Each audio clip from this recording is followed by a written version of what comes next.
General Alfred Jodl once said about George Patton, "He was like the American Guderian.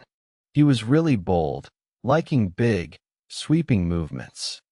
He took huge risks and saw massive success." But opinions about Allied leaders among German generals were all over the place. Some gave grudging respect, others just dismissed them. This was shaped by what happened on the battlefield and their own beliefs. These different views show us what the minds of those fighting the Allies were like. By looking at what they thought, we understand the strategy that drove World War II. Let's dive into how German generals saw their Allied foes and how those opinions changed as the war went on. Out of all the Allied generals, one really stood out to the German High Command. A commander so driven, so determined to win, that he earned a bit of respect even from his enemies.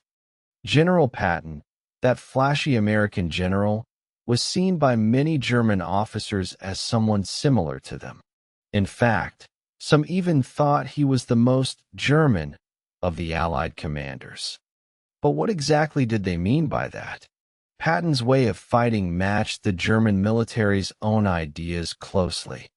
He believed in constant movement, quick advances, and overwhelming power. This kind of fighting was eerily familiar to the German generals, reminding them of their own blitzkrieg tactics. Patton hated static, drawn-out warfare. He famously peed in a slit trench, meant for cover, saying, "There now. Try to use it." This dislike for fixed positions really spoke to the German commanders who valued being able to move. They thought mobility was the most important thing. Heinz Guderian, the brilliant mind behind Germany's blitzkrieg strategy, couldn't help but be impressed by Patton's fighting skills. He said, "I've heard a lot about General Patton, and he ran a good campaign. From a tank expert's point of view, I have to congratulate him on his win because he acted just as I would have if I'd been in his shoes." But Guderian wasn't the only one who thought highly of Patton. General Gunther Blumentritt, a key planner for invading France and Poland, called Patton the most aggressive tank general the Allies had. He noted, "His operations really impressed us, probably because he was closest to our idea of a classic military leader." However, not all German views of Patton were glowing. Some commanders saw him more as a talented tactician than a brilliant strategist. They focused on figures like Montgomery and Eisenhower when it came to the big-picture strategy. Patton's way of leading also connected with the German idea of Auftragstaktik, or mission-based orders. This meant giving broad goals and letting his lieutenants use their own judgment on the battlefield. Patton himself once said, "Never tell people how to do things. Tell them what to do, and they'll surprise you with their ingenuity." Yet for all the admiration, there was also criticism. Some German officers felt Patton's rapid advance in Sicily was more about personal glory than a necessary strategic move. Military historian Harry Jader even called Patton's race to Messina a show of empty fame. It's important to remember that Germans had a tradition of very careful evaluation. They weren't easily wowed by just one successful campaign. Because they had their own skilled tank commanders, Patton's reputation, though good, wasn't as huge in their eyes as you might think. In fact, some German military historians pointed out that Patton's logistical successes, while impressive, were often overshadowed by how much stuff the Allies had.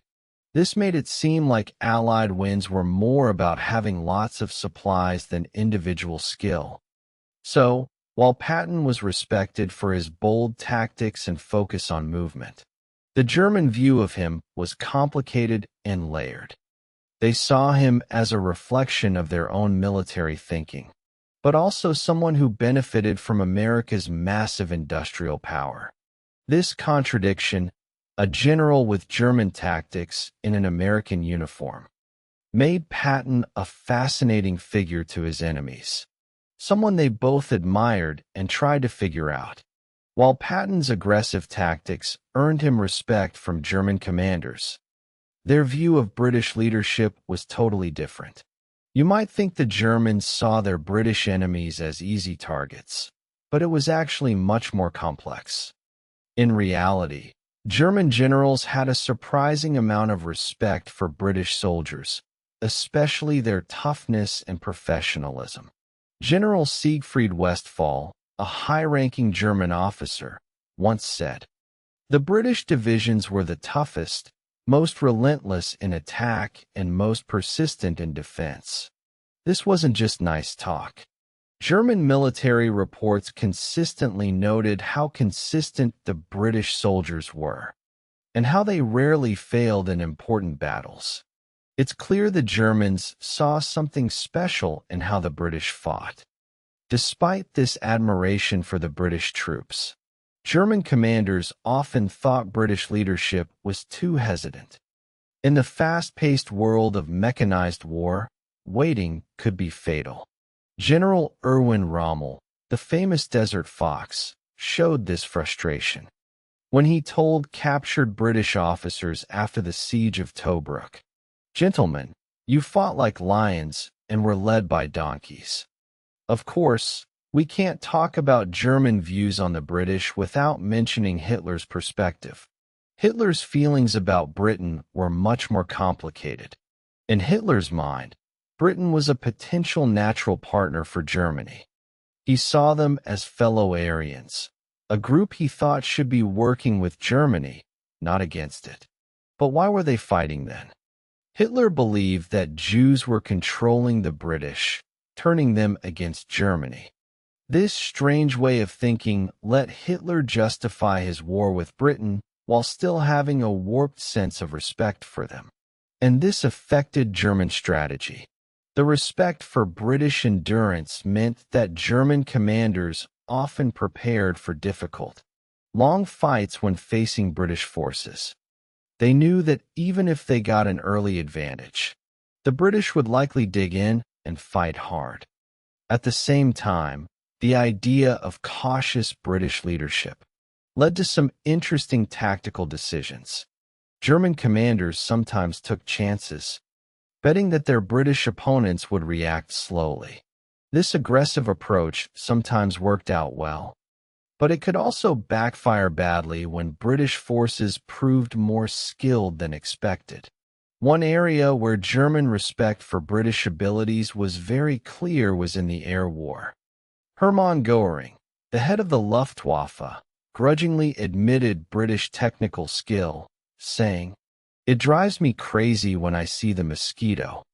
The British put together a beautiful wooden plane, and they give it a speed that they've now made even faster." This admiration for British engineering and new ideas influenced how Germany developed its aircraft throughout the war. In the end, the German perspective on British forces was a mix of respect, annoyance, and reluctant admiration. They saw their opponents as tough and professional, but sometimes held back by leadership that was too careful. This complicated view shaped German strategy and tactics throughout the war, often in ways that had major impacts on how the war unfolded. While German opinions on British and American forces were complex, their view of the Soviet military changed dramatically. The German perception of Soviet forces varied greatly during the war. At first, many Germans, they totally underestimated how capable the Soviets were, thinking they weren't much of a challenge. When Operation Barbarossa kicked off, loads of German leaders figured the Soviet Union would be an easy win. They thought the Red Army was poorly equipped, badly managed, and couldn't possibly stand against the Wehrmacht's advanced tactics and tech. Nazi ideology saw Slavic people as Untermenschen, or subhumans. This racist view convinced many German officers that Soviet soldiers